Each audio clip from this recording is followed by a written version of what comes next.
At the newly opened Epicenter office complex in central Stockholm, office workers can now open doors and operate the photocopier with a chip implanted in their hands.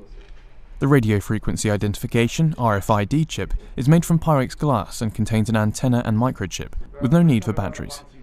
Now, instead of identification cards and passcodes, all a worker has to do is wave their hand in front of a sensor. It currently enables people to open doors, operate a photocopier and swap contact details via a smartphone.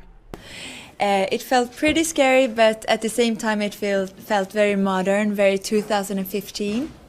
The high-tech Epicenter office block was inaugurated last month and aims to bring innovative companies, large and small, together under one roof. Co-founder and CEO Patrick Mesterton said his office complex was the ideal location to test such a technology. The chip is the size of a larger rice grain.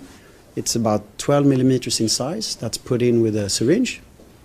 And it sends an RFID code, so it's an identification tool that can communicate with objects around you.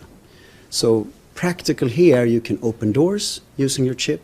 You can do secure printing from our printers with the chip, but you can also communicate with your mobile phone by sending your business card to individuals that you meet.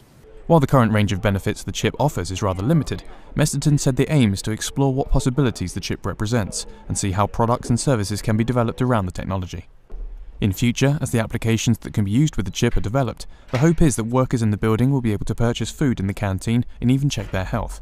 So some of the future areas of use, I think, like anything where you today would use a PIN code or a key or a card. So payments is, I think, one area.